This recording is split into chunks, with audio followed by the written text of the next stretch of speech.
नमस्कार दोस्तों, स्वागत है आप सभी का online data first YouTube channel पर। इस वीडियो में हम बात कर रहे हैं एक बड़ी और लेटेस्ट अपडेट के बारे में। अपडेट कहें या यूं कहें कि आप सभी के लिए उत्तर प्रदेश लोक सेवा आयोग के माध्यम से बड़ी मुश्किल से जैसे तैसे करके आयोजित पीसीएस परीक्षा के बारे में। अब जैसे तैसे परीक्षा तो हो गई, परीक्षा हो जाने के बाद में सबसे बड़ा जो सवाल था वो कट ऑफ को लेकर था, और कट ऑफ को लेकर जो आपका सवाल था वो इस वीडियो के माध्यम से ख़त्म हो गया है। डिटेल में बात करेंगे। चैनल को सब्सक्राइब करके बेल आइकन को दबा लें और वीडियो को लाइक कर दें, जिससे कि आपको रियल ऑथेंटिक जानकारी online data first YouTube channel के माध्यम से मिलती रहे। चलिए बात कर लेते हैं सीधे मुद्दे की, जो कि संबंधित है पीसीएस प्री 2024 की कट ऑफ के बारे में। कट ऑफ के साथ साथ अगर बात की जाए कि इस बार कट ऑफ के अंदर कई आपको जो उलटफेर है वो देखने के लिए मिलेंगे। कट ऑफ के साथ साथ उलटफेर के अलावा अगर बात की जाए कितने नंबर अगर आपके बन रहे हैं तो आपका जो मेंस है वो पक्का हो जाएगा। साथ ही अगर बात की जाए जनरल के लिए, ओबीसी के लिए, एससी के लिए या जो फीमेल कैंडिडेट हैं उनके लिए क्या कट ऑफ निकल कर के आ रहा है। इसके अलावा एक सबसे बड़ा जो विवाद देखने के लिए मिलता है ओबीसी की कट ऑफ को लेकर। आपने देखा होगा कि कई रिजल्ट आप सभी को ऐसे देखने के लिए मिले हैं। अगर आप यूपीपीएससी की भर्तियों से परिचित हैं तो बताने की आवश्यकता नहीं है। ज़्यादातर यूपीपीएससी की भर्तियों में ओबीसी की जो कट ऑफ है वो सामान्य वर्ग से ऊपर निकल जाती है।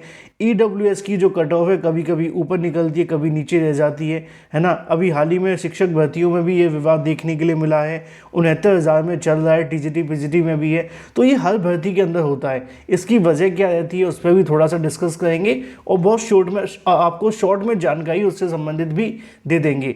तो मुद्दों पे बात कर लेते हैं, सीधे आते हैं कट ऑफ की तरफ। अब आप जानते हैं कि जब परीक्षा हो जाने के बाद सबसे बड़ा जो गोल्डन पीरियड होता है वो यही होता है। परीक्षा देकर के आने के बाद में आप रिज़ल्ट का इंतज़ार करें, कट ऑफ का इंतज़ार करें और कट ऑफ से संबंधित अलग अलग के सर्वे देखें। अब बहुत सारे सर्वे बताए जाते हैं, लंबी लंबी बातें कही जाती हैं, लेकिन जो सर्वे आप सभी के सामने रखे जाते हैं वो सही मायनों में अगर देखा जाए तो वो सिर्फ अनिश्चितताओं पर आधारित होते हैं।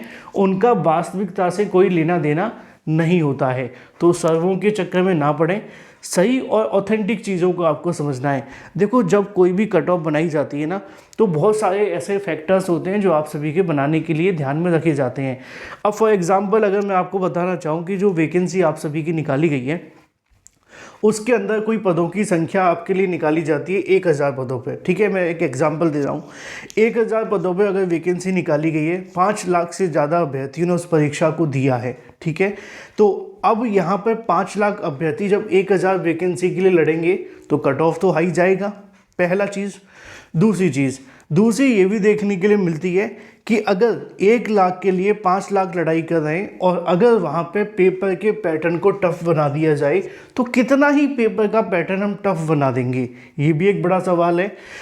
क्योंकि पीसीएस परीक्षा की जब बात आती है ना तो यहाँ पे बहुत सारे फ्रेशर्स भी होते हैं जो नए अभ्यर्थी हाल ही में ग्रेजुएट हुए हैं। वो सोचते हैं कि चलो पीसीएस की तैयारी कर लो, क्योंकि यूपी में भर्तियाँ तो आ नहीं रही हैं, कम से कम पीसीएस की वैकेंसी आती रहती है। अब सिलेक्शन होगा ना होगा बाद की बात है, लेकिन प्रिपरेशन करने के लिए तो आ जाते हैं। तो कंपटीशन तो दिन ब दिन बढ़ रहा है, इस बात में संशय नहीं है, और इसका ही इफेक्ट आपको कट ऑफ पे देखने के लिए मिलता है। तो पहली चीज़ आपने समझी कि पदों की संख्या कम। दूसरी चीज़ आपने समझी कि बड़ी संख्या में यहाँ पे जो कैंडिडेट हैं वो इसमें आवेदन करते हैं, और बड़ी संख्या होने का जो रीज़न है वो कट ऑफ को बढ़ाता है। और सबसे बड़ी चीज़ आपको एक और देखने के लिए मिलती है पेपर का पैटर्न। अब यहाँ पेपर का पैटर्न जब टफ रहता है तो उसका बेनिफिट तो मिलता है। अब इसका बेनिफिट कुछ भर्तियों मिलता है, जैसे कि आपने एक एलटी गेट भर्ती निकाली थी उत्तर प्रदेश लोक सेवा आयोग ने साल 2018 में, है ना। तो 10,000 पद निकाले गए थे, 5,000 वैकेंसी खाली चली गई थी और उसमें आवेदन भी 4 लाख के आसपास आए थे। 4 लाख ने 10,000 पदों के लिए आवेदन किया और 5,000 के समथिंग जो सीटें वो खाली चली गई। क्यों चली गई? उसकी वजह थी कि पहली बार एलटी गेट की भर्ती आई थी, किसी को पता ही नहीं था कितना हार्ड पूछा जाएगा, कितना टफ पूछा जाएगा। लेकिन पीसीएस परीक्षा तो पहली बार हो नहीं रही है, ये रेगुलर समय समय पर होती रहती है। प्रीवियस ईयर के साथ साथ बहुत सारी चीज़ें बदलती रहती हैं।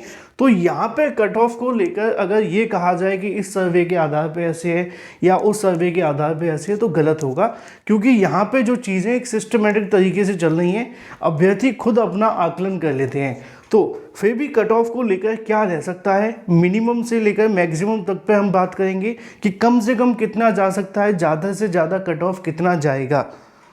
क्योंकि ये बात तो सच है, जब आपके सामने रिजल्ट आएगा तो बहुत सारे जो सर्वे हैं वो धरे के धरे रह जाएंगे।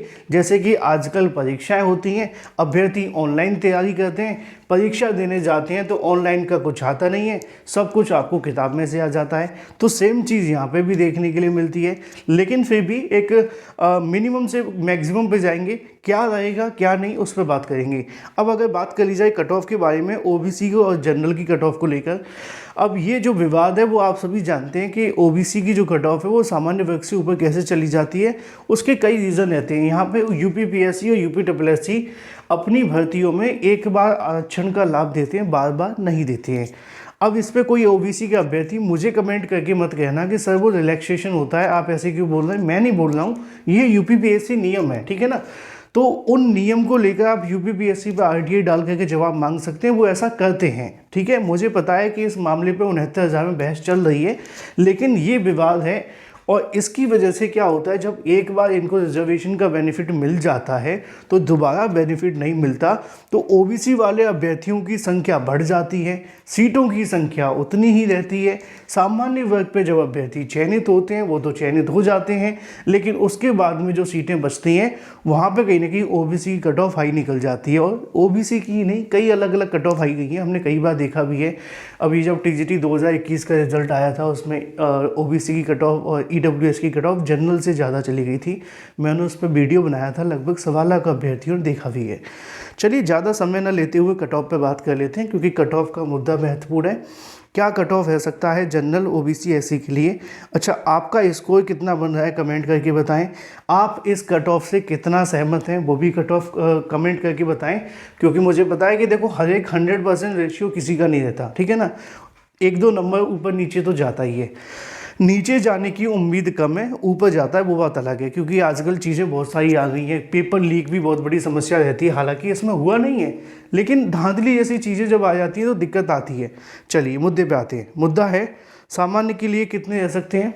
अगर 70 से लेकर 75 के बीच में है तो चांसेस हाई हैं, ठीक है ना। 75 से ऊपर है तो 100% कोई इशू है ही नहीं है, ठीक है ना। मिनिमम कितना रह सकता है 70 तक, मैक्सिमम जो रहेगा आपका 75 तक, इसके बीच में ही आपको देखने के लिए मिलेगा। अगर बात कीजिए सामान्य वर्ग के लिए, अगर आप ओबीसी के अभ्यर्थी हैं तो उनके लिए लगभग यहाँ पे 74 से लेकर के 75 के समथिंग। अब आप कहेंगे कि ओबीसी की कट ऑफ कैसे ज़्यादा, वो मैं आपको स्टार्टिंग में बता चुका हूँ उससे संबंधित, ठीक है ना। अब ये भी हो सकता है कि दोनों की कट ऑफ समान चली जाए, यहाँ पे इसकी भी 74 चली जाए, इसकी भी 74 चली जाए, तो वो डिपेंड करेगा कंडीशन पे क्या निकल करके आ रही है। ये रहता है आपकी ओबीसी की कट ऑफ। एससी की कट ऑफ कम जाती है, कोई इशू नहीं आता। अगर 63 से लेकर 67 के बीच में तो ठीक है, उसके ऊपर है तो सेफ ही है, कोई इशू है ही नहीं है। फीमेल के लिए 65 से लेकर 67 के बीच में अपने आप को सेफ मान सकते हैं। ये एक मेरा आंकड़ा है जो मैंने तमाम तथ्यों को ध्यान में रखकर आपके लिए बनाया है। आप कितना सहमत हैं कमेंट करके बताएं। Thank you for watching this video.